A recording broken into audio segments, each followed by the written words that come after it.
So welcome everybody. My name is Rebecca Fasman and I am the curator at the Kinsey Institute, Indiana University, Bloomington. Before we get started with this talk, I want to give a land acknowledgement. So the Kinsey Institute at Indiana University, Bloomington wishes to acknowledge and honor the indigenous communities native to this region. And we recognize that Indiana University, Bloomington is built on indigenous homelands and resources. We recognize the Miami, Delaware, Potawatomi, and Shawnee people as past, present, and future caretakers of this land. And I'm Jessica Hille, the Assistant Director for Education at the Kinsey Institute at IU. And welcome to 31 Photographs, Obscenity, Censorship, and Academic Freedom. This event and speaker series is part of IU's Themester on Democracy this fall. And we want to thank Themester for their support of this series and our speakers.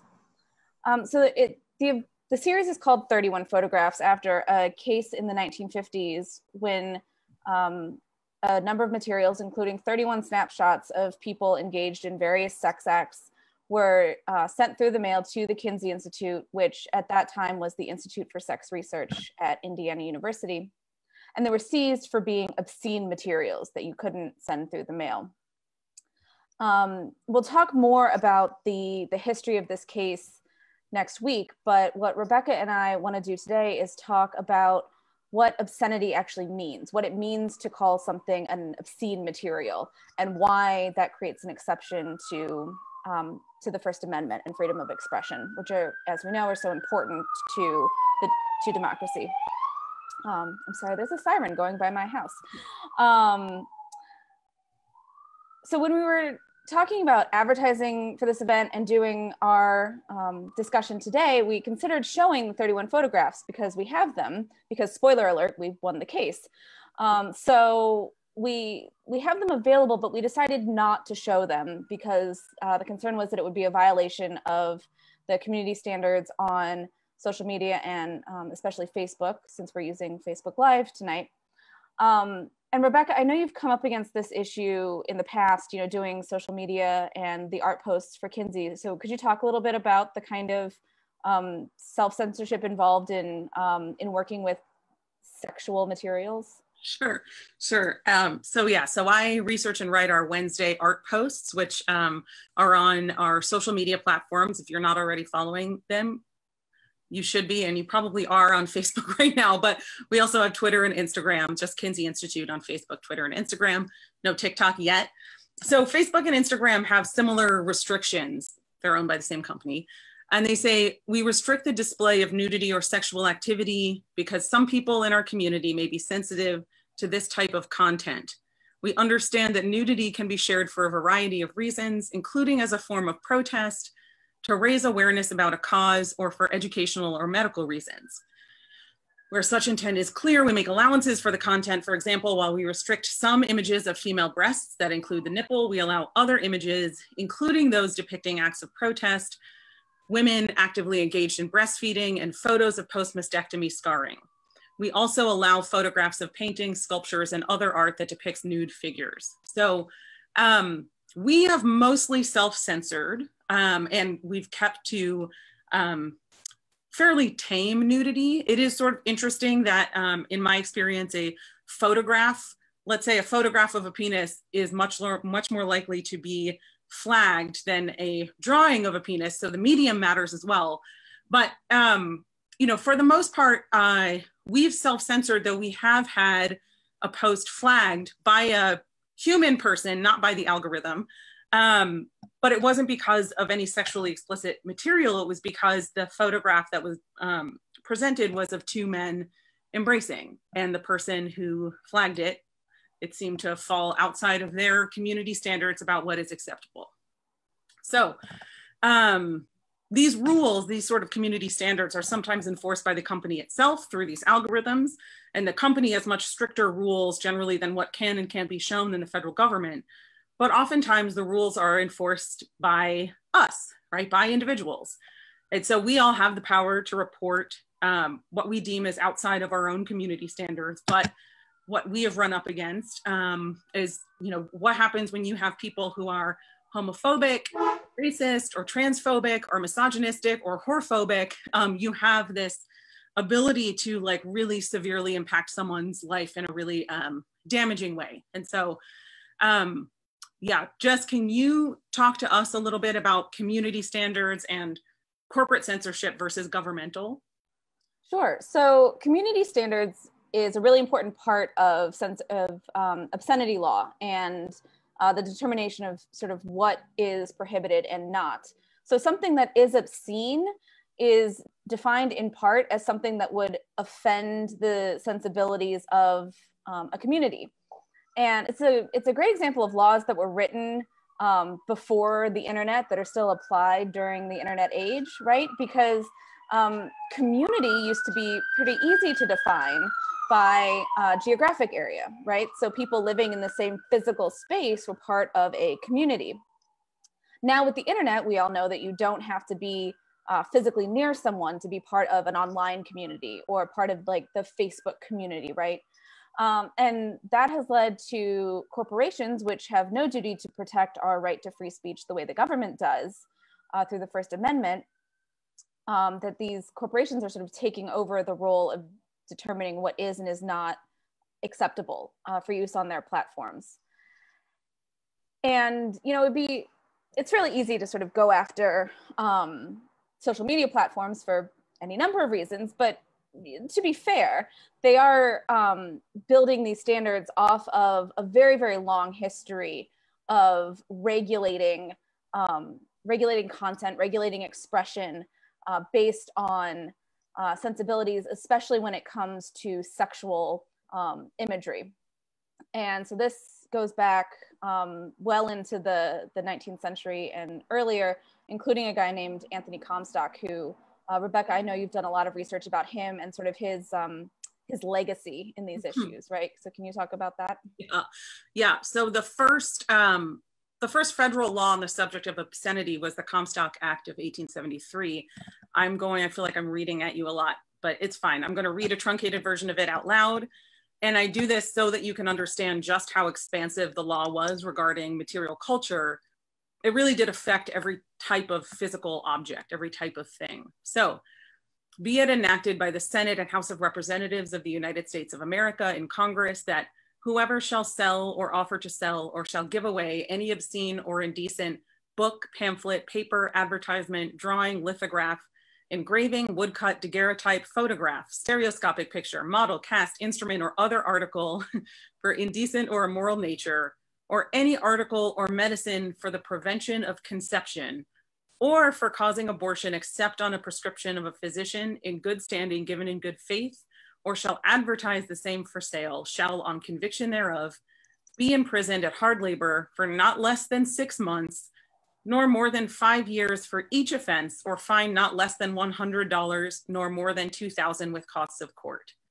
So, to give you a sense of scale, in 1873, $2,000 was about the equivalent of $43,000 in today's money. And so it is a significant amount of money. This law was named for Anthony Comstock. And so he's sort of the godfather of obscenity now. I think he would hate that term, and that's fine. But a little bit about him, since we're talking a bit about him today. So he was born in rural Connecticut, and his family was part of the Second Great Awakening evangelical movement. So he fought in the Civil War, and afterwards he moved to New York, and was horrified when he got to the city to see what he called deeply immoral items being sold at stores. These would be anywhere from fully nude to not at all nude, but sort of provocative images, normally of women, dirty comic books. People were selling sex openly. So Comstock sees all of these things, and New York State had obscenity laws at the time, but police just weren't enforcing them. Judges weren't really interested in prosecuting these cases. So Comstock decides that he is going to make the police enforce these state obscenity laws. And what he did was hire photographers to come join him on these busts that he would make. And the photographs would get published by newspapers, just of him as a private citizen doing these busts. He would bring the actual, like printout or something, I guess not a printout, some sort of depiction of this law and say, like, this is what you're breaking, and had a photograph of it and him standing next to the person who he busted. So he developed a following, and he was right. The police did, police did start prosecuting people, and he continued to make these busts with the police and with the photographers in tow. So when he developed this following, he became a kind of obscenity warrior. Some of his wealthy, connected men appointed him the founder of the New York Society for the Suppression of Vice. This was a private organization that, through these wealthy connections, was given state authority to arrest people. So around the same time, he took his fight from New York to the federal government. He befriended some senators, and he garnered support for this bill. The bill passed, and he became Postmaster General. So now he had both state and federal authority to arrest people on obscenity charges. Now, as you heard when I read the bill, birth control was included in what was considered banned material. And not only did Comstock go after numerous doctors, women's reproductive health educators for distributing written materials explaining pregnancy and how to prevent it, what happened at a state level was really interesting. The Comstock Act really emboldened a lot of states to create far more restrictive policies on birth control. Connecticut, for example, Comstock's home state, had the harshest laws. So if it was discovered that a married couple had used birth control in the privacy of their own home, they would have faced up to a year in prison. This was not overturned. So the Connecticut law was enacted in 1879, and it wasn't overturned until 1965 in Griswold v. Connecticut. So it was on the books for a very long time. And this is not the first, last, or only time that the American government has inserted itself into the bedrooms of Americans' homes. But I stress this because I think we're still kind of coming out of the shadow of this law. Now, in terms of, so we've talked about what types of materials can be considered obscene, all of them that existed at that time. But in terms of how we actually define obscenity, the test during the Comstock era was called the Hille test. That was a British obscenity test and defined an item in question as obscene if it had just a mere tendency to arouse lustful thoughts in the minds of the most susceptible of viewers, not the average viewer. So in addition, the Hille test said that discrete passages could warrant an entire book being found obscene, regardless of the overall intent or the cultural or artistic impact. So we have between Hille and now a wide gulf. So I'm wondering, Jess, can you walk us through some of the court decisions that happened that changed the definition of obscenity throughout the years? Sure. So two of the big ones that really get us to the contemporary state of obscenity law are Roth and Miller. So I'm going to share my screen again. Roth was a case from 1957, which found that obscene materials are not protected by the First Amendment. So this was often the argument that in barring the display or the distribution or anything to do with certain materials was a violation of free expression under the First Amendment. The court said, no, if a material is obscene, then it's not protected by the First Amendment. And they went on to say that obscene material is material which deals with sex in a manner appealing to prurient interest, i.e. material having a tendency to incite lustful thoughts. The standard for judging obscenity is whether, to the average person applying contemporary community standards, the dominant theme of the material taken as a whole appeals to prurient interest. Right, so this is a bit more permissive than the Hille test, right? You're not talking about, would it affect the most susceptible person? It's the average person. And you're not applying, standards from 100 years ago. It's what are the contemporary standards in the community in question, right? And so at this time, typically the geographic location. Fast forward to 1973, and there are still debates about how specifically to define obscenity. So this is the three-pronged test that came out of the Miller case. They said the basic guidelines for the trier of fact must be whether the average person applying contemporary community standards would find the work as a whole appeals to prurient interest, right? This is the Roth test that they're reinforcing in this ruling. But they go on to say that the work depicts or describes in a patently offensive way sexual conduct specifically defined by the applicable state law. Now, this is important because Miller tried to argue that there had to be a national standard, right, under the First Amendment, or it wouldn't be fair. They said, no, it's the applicable state law. Remember, it's community standards are still local standards. And whether the work taken as a whole lacks serious literary, artistic, political, or scientific value. This is also important and will be very important when we talk next week about the 31 photographs case specifically. But this standard, taken as a whole, lacks serious value, was sort of a counter to a claim that had been made that you had to show that it was utterly lacking in any type of value, right? So that if you could prove even a smidge of some sort of artistic or literary value, that you could get around obscenity law. And this is actually a little bit more restrained. And so one of the interesting things I think about these cases and about obscenity law in general is that it removes sexual and sexually explicit material from the protections of the First Amendment on the basis of them being offensive. But First Amendment jurisprudence and the history of the importance of free expression in the United States, and as sort of what many of us think of as a foundational principle of our country and our democracy, is meant to protect offensive content, right? So it's why you can have Make America Great Again hats and Black Lives Matter t-shirts and have people get really offended by those things, and they're still protected under the First Amendment. That kind of offense is specifically protected, and the government can't come in and say, no, you can't say that or express that.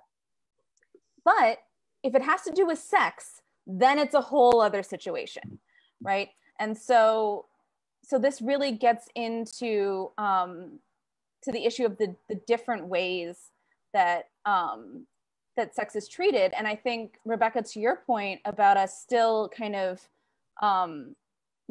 being under the shadow of Comstock, right, which was 1873. The Miller case was 1973. Here it is 2020, right? Can you talk a little bit about how the sort of contemporary community standards have affected your work with the Kinsey Institute collections? Because I know we have this really, amazing and diverse collection of materials that we want to be able to share with people, but we have to be very careful about how we do that. Yeah. So maybe we should go a little bit into the history of the collection itself. So the Kinsey Institute's research collections really owe their origins to Dr. Kinsey's 1938 course on marriage and family at Indiana University. So in preparation for teaching, Dr. Kinsey began collecting books and articles related to all facets of sexuality, both to fill in the gaps of his own knowledge and also to gain a broad understanding of what the existing literature was. Now his research collection expanded to include artifacts, photographs, film, and fine art, all in the service of better understanding human sexual behavior around the world and throughout history.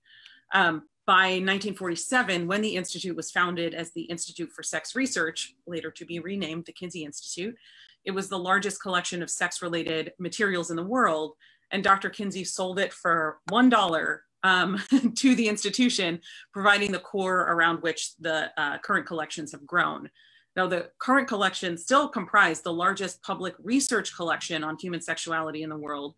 It includes print materials, film and video, fine art, artifacts, photography, and archives.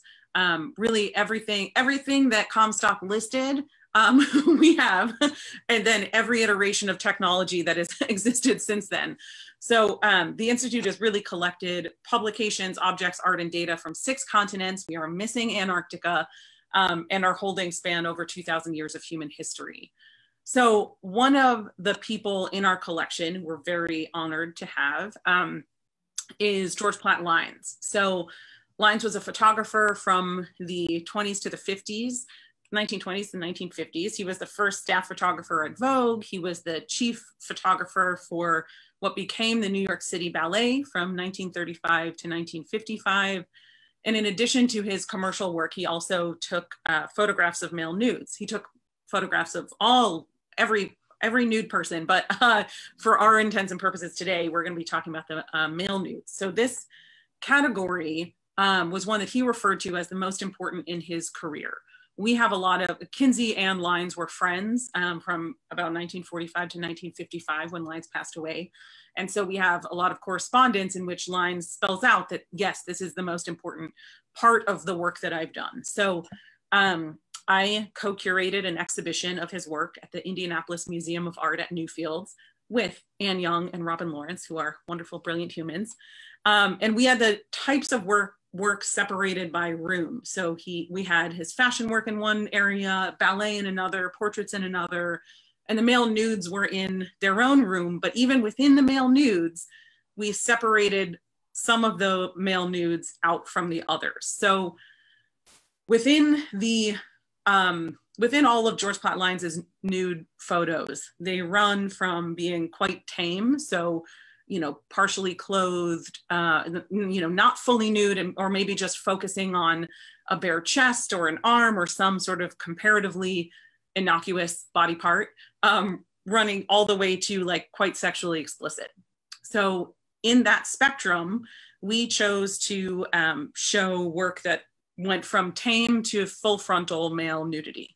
Nothing sexually explicit, no erections anywhere, no sexual sort of contact, but even so, considering the audience and certainly taking cues from the IMA since they know their audience better than I do, we decided that it would be best to put the full frontals in a smaller room within the male nude room with a partition separating the full frontals from the others.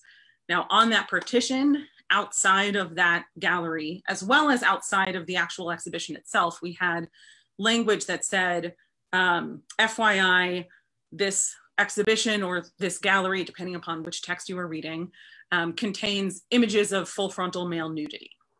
And we took great care in deciding what language to use, right? We didn't want to say like warning or danger, obviously.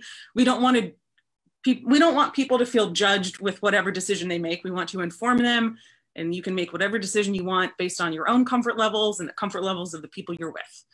So, bearing in mind, though, that this is within the context of an art museum, and as with most, if not all art museums, they are just full of depictions of nude women with no warnings, with no FYI, no nothing. It is an expected thing that we see.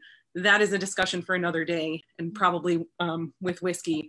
But I mention this because around the same time, we also lent some George Platt Lyons pieces, as well as some Paul Cadmus and Pavel Chelichev pieces, who were wonderful artists in his social circle, in the same social circle as Lyons, to David's Warner, which is a wonderful gallery in New York. It was for an exhibition curated by Jared Ernest called The Young and Evil. And the pieces that we lent were really sexually explicit, far more so than the ones that we included in our show. There was no warning, there's no separation of the sexually explicit works from the non-sexually explicit works. And to me, this is really about expectations and how we as sort of professionals move through different public spaces. But it is also apparent to me that this is us sort of as a society, hopefully exiting the era of Comstock, which also I think so heavily equated nudity with sexuality, right? And we have to remember too, as Americans, we are, well, first of all, we are in the minority of cultures that sexualize breasts. In many countries, it is like very, you see breasts in advertisements and it's not a big deal. But I think we are slowly maybe coming out of this sort of fear of nudity. But I still want to, of course, not encourage anyone to do anything that they don't want to do, certainly. So it still is, yeah. No, I didn't want to interrupt. I was thinking, so that show was 2018? 2018 to 2019, yeah. Yeah. And so I think it's so interesting the way that like, that the community standards kind of thinking and processes are still applicable, right? So I think of like Miller was decided in 73, it's now 2020. I mean, the show was on in 2018. But there's this line from Miller about, you know, not that the Constitution doesn't force people in Maine or Mississippi to put up with, you know, content that would be permissible in Las Vegas or New York City. And just like the assumptions that they're making about all of those places. But it also just strikes me as like, it's still kind of like history repeating itself, right? That you might be dealing with a different kind of audience in central Indiana than you are in, you know, New York City. Sure. We're always picking on New York City somehow, but they can take it. Yeah. So I just think it's like, yeah, like the shadow of Comstock is a long one, right? And we're still sort of exploring to try and find the edges of it. Yeah, and I mean, this isn't to say certainly that everyone in Indiana would have been, you know, offended had we not put the FYI language on, and it's certainly not the case also that everyone in New York City, you know, at that show was, you know, not like clutching their pearls a little bit at some sexually explicit imagery. We're all individual people with our own sort of backgrounds and histories going to see exhibitions, which feels like a lifetime ago. But it is something that we're still, I think, dealing with in our physical world and also so much online. Yeah. And so, I mean, there's so much to navigate through this space around what is and is not okay, and also how all of those intersections about obscenity, or how all of the rules in laws about obscenity have intersected with racism and homophobia and transphobia and all of these things that we're going to talk about so much throughout the next month. So I know we want to give a lot of time for questions tonight. I'm hoping that there are a bunch. And so please write your questions into the Facebook comment box. And so next week we have Dr. Andrew Cooper, who is an editor for the Journal of American History and the co-author of the Kinsey Institute, The First 70 Years, who's going to be speaking with us in depth about US versus 31 photographs. And then on the 20th, we'll have Svetlana Mincheva, who's the director of programs at the National Coalition Against Censorship, who will be talking to us more about censorship and art. Yes, and then we're going to close on October 27th with Preston Mitchum, who is the director of policy for URGE, which is, sorry, I want to get this right, Unite for Reproductive and Gender Equity. He's also an adjunct law professor at Georgetown, and he teaches LGBTQ health law and policy. He's going to be talking with us about contemporary restrictions on sexual expression, including SESTA FOSTA, which if you don't know what that is, come back on October 27th and let us know. We can also just keep asking each other questions, because I know I have so many questions for Jess. Yeah, and yeah, so we'll be on Facebook Live, 5:30 on Tuesdays throughout October. So please join us for the other talks, because I'm really excited to get to talk to these other speakers. Yeah. And I also want to thank Marie Metelnik, who you can't see on the screen, but she has been handling all of our live streaming and the technical aspects of being able to move what was originally conceived of as a live event into an online space. And so Marie, like, really thank you for that. Yeah, thank you so much. This was actually supposed to be what we were originally intending, is for this to have an exhibition portion of this. And so it is also interesting to think about, you know, we couldn't necessarily, if we were just on Zoom, we might be able to show some of the 31 photographs. I don't know what Zoom's policies are, but certainly in person, when I was envisioning this exhibition, I would have wanted to show at least some of the 31 photographs. They are, as we'll discuss next week, explicit, but, you know, after 31, it's sort of, you know, you maybe will get. You get the point. Yeah, you get the point. Right. So, yeah, I am still working on a physical part of, you know, a physical exhibition, but who knows when that will be at some point in the future. I feel like I need to explain that I keep coughing because I have my windows open and I have slight allergies, but I feel fine. Just the things you have to explain these days. So it looks like, how has the definition of what's considered obscene changed from the 1800s to today? Do you want to, I can start and then Rebecca, maybe you can jump in. Sounds good. I think it both has changed and it has not, right? So it's always been about the appeal to the prurient interest, right? That these lustful thoughts that might be inspired by obscene materials. And more contemporarily, what is obscene is sort of judged community by community, which becomes difficult when you have these online communities where people are coming from, you know, massively different backgrounds and have their own personal standards.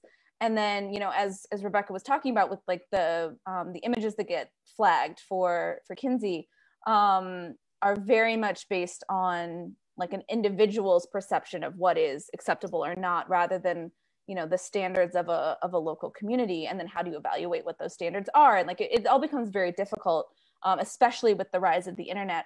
But I think at its core, obscenity is still really about, is it too sexual? And is it sexual in an offensive way? And then what offensive means is kind of where the sticking point is. Yeah, I will also say that a big portion of what was considered obscene, again, getting back to like birth control and abortion, the idea of a woman being able to control her reproductive health to the point where maybe she would be able to just like have sex not for procreation was deeply offensive to a lot of people. I mean, and I would argue that we are still very much in that shadow as well.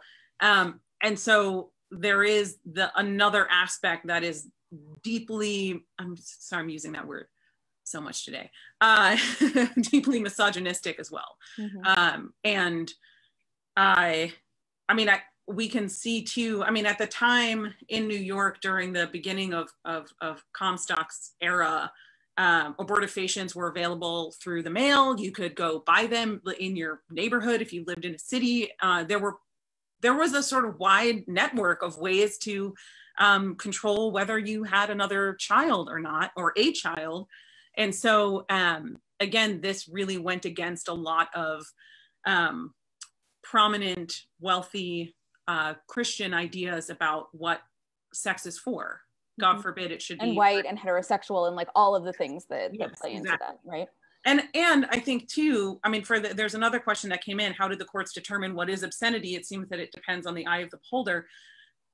What is also interesting about Comstock is that in the wake of the Comstock Act, this also changed the legal profession in some way, because all of a sudden you had lawyers who were defending obscenity and trying to figure out, well, how do I prove that something is not obscene, right? If something is sort of plainly on its face about sex or about, you know, this or that, how do I, as a lawyer, make the case that it also has value, or it also, you know, whatever the standards were at that time? And so there's the, the defense, there's a group of lawyers that specifically came of age during the Comstock era. So between 1873 and 1915, when Comstock passed away, whose sole purpose was to defend people who were getting charged with obscenity. And so there's, I would highly recommend this book, Lust on Trial.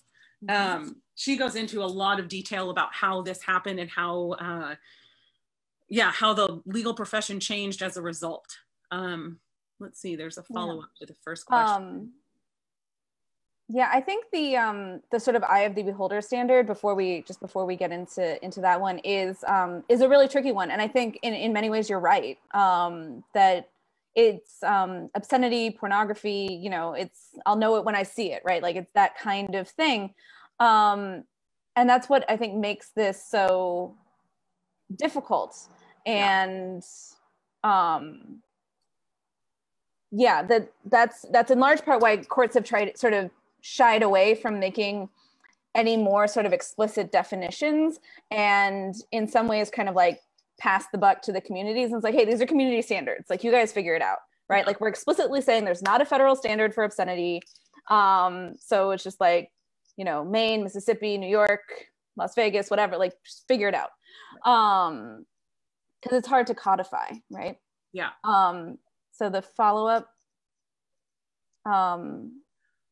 are there things that may not be considered obscene today, or if there are things considered obscene today that might not have been included in the original legislative definition? I think probably things are more permissive today. I think there's also, just because of the long history of having to deal with obscenity law, people self-censor kind of the way we did for this program. And yeah, so it's because even if ultimately the case resolves in your favor, it takes a long time, it's expensive, like, it's a headache, right? And you don't want to deal with that. So I think there's a lot of like self-censorship for that kind of thing.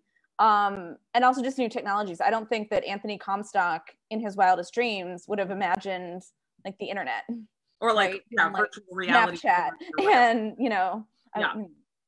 I just had a mental image of Anthony Comstock doing a TikTok dance, and it was very. But I do think I agree. It's far more. I would think that it would be far more common for things today that would not be considered obscene, that were considered obscene back then, including, so I'm going to harp on this, like information about birth control, and also just running the. Okay, so this is an interesting. There was a big case that Anthony Comstock lost. And I'm not even gonna mention names because I would butcher them.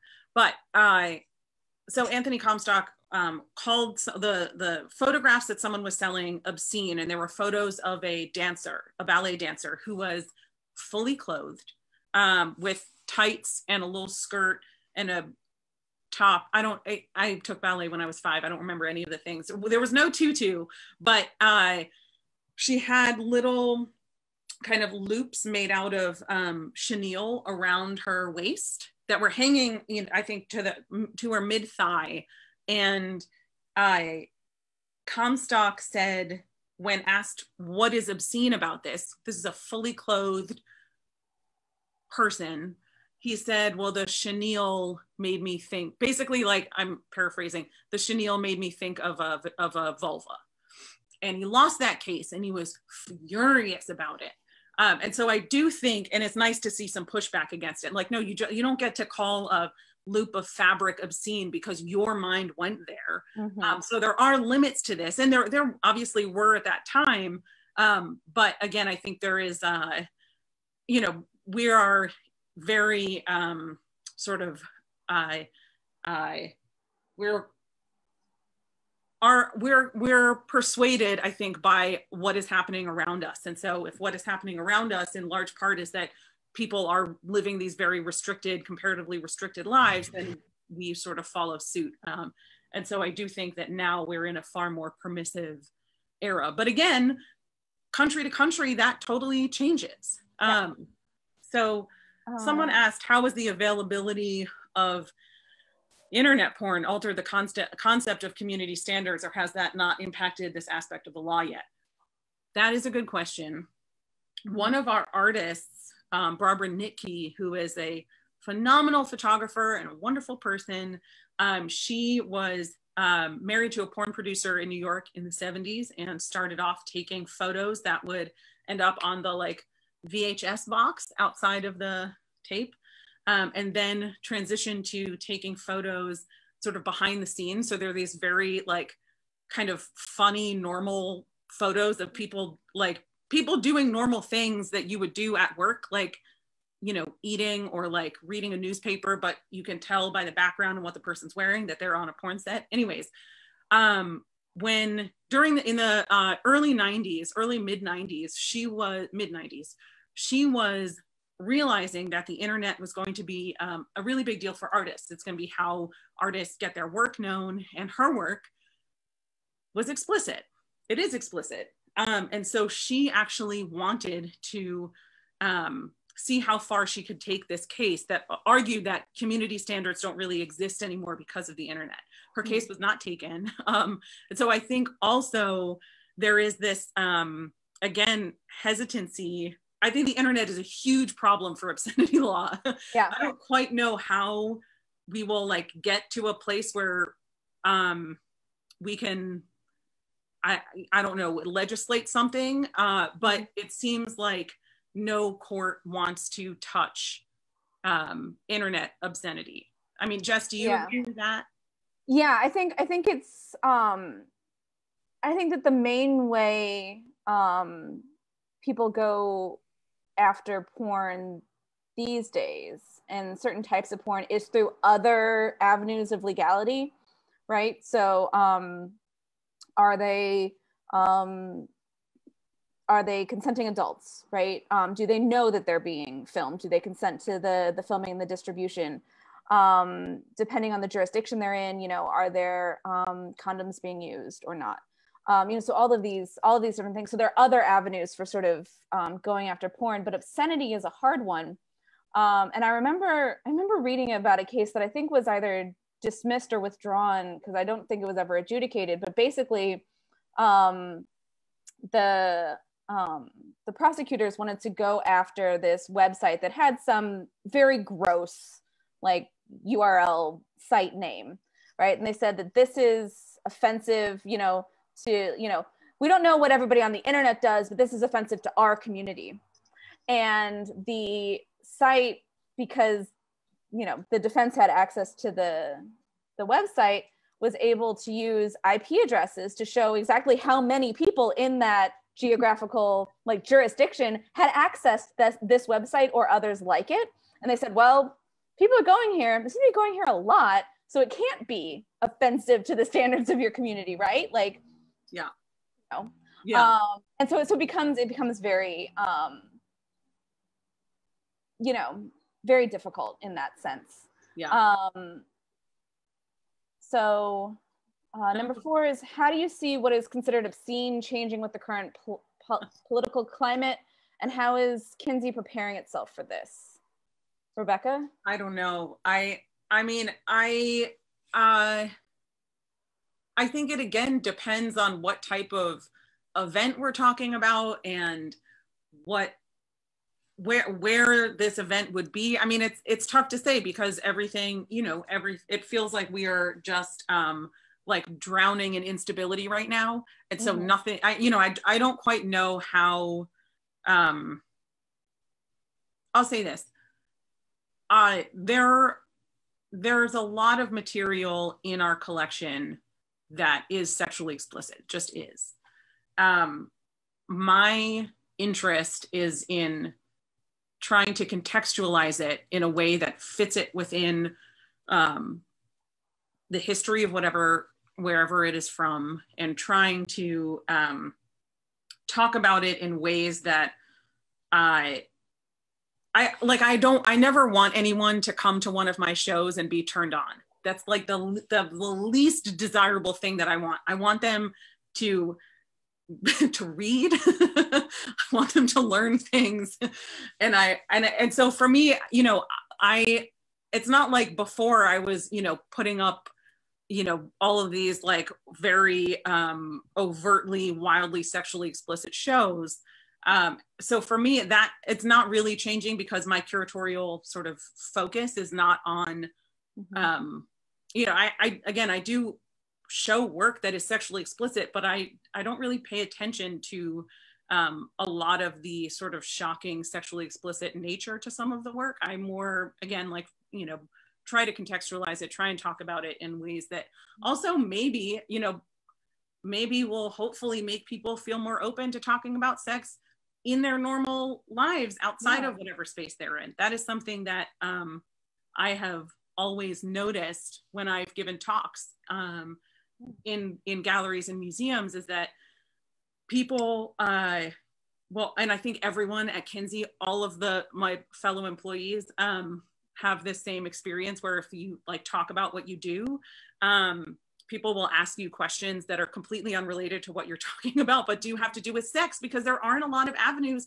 in our society where people feel comfortable talking about it. And so I think it's not that I shy away from it at all. I don't. I like talking about sex. I think it's interesting, but again, like the explicit nature of it isn't what's it's not the point. It's not the point. Exactly. Right? Yeah. Well, and I think that was what was so beautiful about the way you set up the George Platt Lines show, and with the nudes and the full frontal nudity and the very like careful consideration about how to tell people about that, right? The FYIs and stuff. But the way it was set up, by the time you got to that section, you had already seen and been able to read so much about his work, and sort of, as you say, contextualize it within his work and his life, and sort of the context of that era, right? Like he was photographing male nudes when you know, there were all sorts of other, aside from obscenity, all sorts of other like legal restrictions, and so in the context of that time, so that by the time you got to the male nudes, it seemed very like appropriate, right? That like and a natural progression for the show. Yeah. And really wasn't about, at least for me, and I think for many of the people who saw the show, it's not really about the fact that they're nude, right? It's about this broader context that they exist in. Yeah. Which I think is really cool. Thanks. And it's all just part of what a person made, what they chose to do with their days and their time and the materials that they had. Yeah. So that is like, that's like, to me, that's the magic of art anyways, is just a human person made something, and that is a special, creative, wonderful thing. But wait, before I forget, I have a question for you. Oh, yeah. Jessica went to law school, and so I'm going to ask all of the law questions. Okay. Can you talk to us about the difference between, you've talked to me about this before, about the sort of ways that federal law and state law kind of dance with each other, and how obscenity plays into that, with like the federal law providing a kind of baseline, and how do you move up or down? Sure. So federal law is sort of creates a floor, right? And so typically with like civil rights law, with First Amendment law, the federal government says like, okay, everybody gets at least this level of protection. Now you can do more than that, right? You can give people sort of additional rights and protections at a state level. But you know, we see that with reproductive health care, for example, and lots of other things. But you cannot give them less, right? You can't, as the state, fall below the floor. And sometimes these are issues of interpretation, and that's what goes to court, and et cetera. The interesting thing, so that's typically like for rights law, right? Is that like you have at least this much right. And depending on your state, you can have this much right, or this much right, or just this much right, whatever. Because obscenity is sort of carved out of First Amendment protections, and is by virtue of being obscene, not protected or protectable, it then becomes, you have to restrict it at least this much, and you can restrict it even more, right? So you talked about the example with Connecticut was very, very restrictive in their practices about contraception and information about contraception, which wasn't necessarily required by the federal statute, but they couldn't have explicitly allowed it because the federal government said no. So it creates a floor for restriction as well. And that's why obscenity is so sort of weird and interesting in terms of free expression and sort of First Amendment law, because it's definitely expression. There's definitely a political element to it, but because it's sex, we carve it out and we put it over here and say like, if it's too much, then we're not dealing with that. And we're definitely not protecting it. Mm-hmm. And do you see any like substantive way that that an obscenity case could be brought to the point where like federal precedent would change?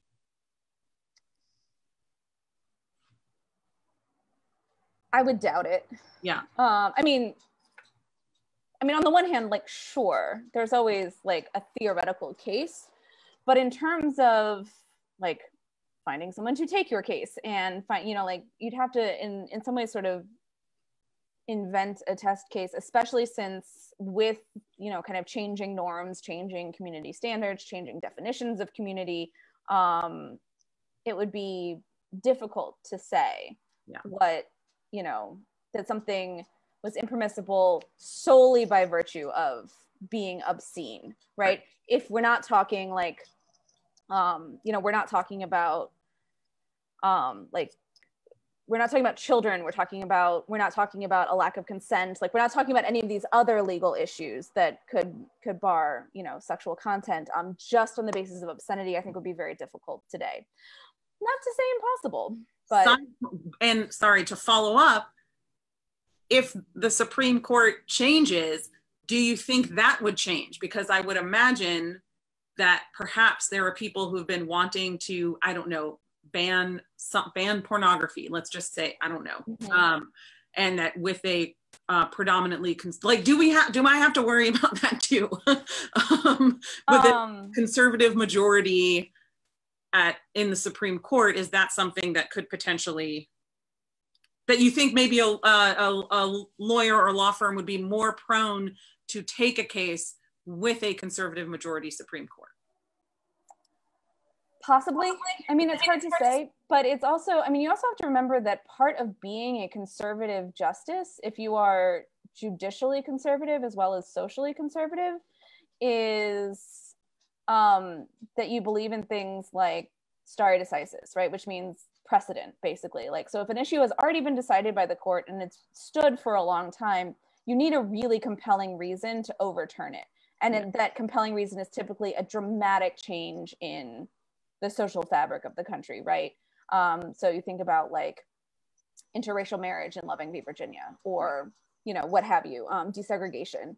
And that,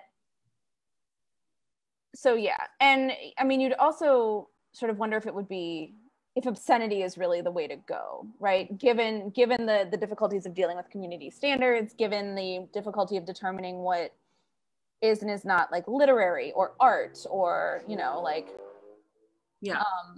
it would be difficult. Yeah, that makes sense. Especially since there's lots of other ways to get at pornography, right? So many. So many.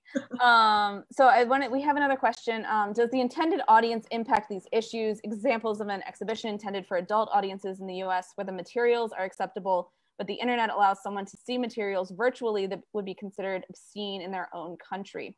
Right. That's a really interesting question. The short answer is that's a jurisdictional issue that don't know. Like, I don't want to really comment too much on the legal aspect of that, because that's a bit outside of my knowledge, because then you're talking about like international law and like what are the local statutes and and then who's responsible, right? Like, is it the IP provider? Like, is it, you know, right. So I think that becomes difficult when you're talking about crossing national boundaries.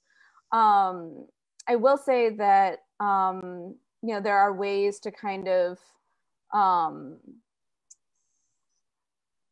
there are ways to, like, you know, put, you know, we've all seen the like age restriction blockers, right? You know, it's like you must be 18 or 21 to enter this site, as kind of a way to limit your audience to, you know, and that's again based on sort of legal standards.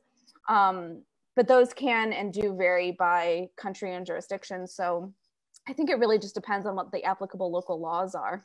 Yeah. And a lot of the times, I think and this is something that I certainly consider when I, you know, go to different countries and talk to curators about possible collaborations. Like, I, you know, remember talking to a curator at the Tate in London, and it was a photography curator, and I was asking about restrictions on, you know, what is and is not allowed in England, and he said that the thing that is outlawed is like child nudity, but we talked about a photographer, Sally Mann, who is an incredible photographer who came under so much fire in the 80s and 90s because she took pictures. She had kids, and the kids grew up in a farm in rural Virginia, and they like run around naked. Kids like to be naked. And she would take pictures of them sort of frolicking, doing normal kid stuff. And people said that they were obscene. And she very eloquently sort of said, like, that's, you know, that in a far more eloquent way than I'm about to say, basically that's on you. You're sexualizing my children. I'm not sexualizing them. I'm presenting them in their natural state, the way that they like to be. Anyways, I do think that there are significant and varied international rules about what can and cannot be shown. But in terms of the internet, I don't think, I mean, unless you're talking about a repressive government, I don't think there are a lot of ways to restrict. Let's say I have an exhibition of sexually explicit drawings, because that is something that I'm working on right now by a specific artist, and I put them up online. People, because of our restrictions in the United States, maybe they have to say something like, yes, I'm 18 to enter, because those are our rules and our IP address or whatever is in the United States. That doesn't mean that someone from, let's say, Germany or England or wherever, Mexico, can't see what's on our website, but they have to go through our requirements. But it's very different in terms of presenting a show in person. Yeah. I think we have time for one more question. It's in the chat. So I talked about obscenity being carved out of the protections around free speech. Is this true in the area of journalism as well? That is, does an obscenity standard override freedom of the press as well to report on sexually related topics? So no, in that the, you know, journalists can and often do report on sexually related and sexually explicit topics, but I think that the way they sort of get around that is, like, let's say that you were doing a report on this on an art exhibit that was being challenged for being obscene. I could definitely see a newspaper running a story about that. They probably wouldn't run copies of the images that were being charged with being obscene, right? Whether or not they could get away with it, my guess is that they just wouldn't, from a practical standpoint. Legally, I think if the pictures were found to be obscene under existing law, then yeah, they'd probably have to be pulled out of the article. But again, this gets back to the issue of sort of self-censorship, right? Because, you know, you don't want to deal with that, right? That you know, and it's much easier to just do a piece that talks about what's happening without you know, showing the pictures or showing the video clip or showing the whatever, if it's, you know, if it were like hypothetically being like adjudicated as being obscene. Right. Yeah. So much of this has to do with imagery, Mm-hmm. which is interesting too, to think about also the path of obscenity going from an act, right? I think the first recorded sort of act of obscenity at least in the Western world, was documented in England in the, I don't know, 1600s or something like that. And it was a man peeing off of a balcony of a bar or something like that. Sure. And went from an act to a thing. Mm-hmm. And so I think in terms of writing, I mean, I'm not sure. I think you're right. There's no, you probably couldn't publish photos that are, you know, let's say possibly going to be obscene, but in terms of your writing itself, you'd also have to probably be careful about like exactly what you're describing, exactly the sort of words that are being used, and how in depth you have to go about the actual content in order to report on that, right? The sort of reporting exceptions to other standards, like you know, copyright, for example. Yeah. That's about all the time we have for today. But thank you so much for tuning in, and for those of you who asked questions. I think this was a really great discussion. And Rebecca, thank you so much Thank you so much for chatting. Yeah, thank you to Justin, to our director, Justin Garcia, and special thank you to Liana Zhou, who's the director of collections, who's wonderful. And thank you, Jess and Marie, so much. Yeah, thank you. Great. And yeah, please join us next Tuesday, the 13th, when we're going to talk more in depth about the 31 photographs case. And every Tuesday this month at 5:30 on Facebook Live. We'll be here. All right, thanks. Thank you, bye. Bye.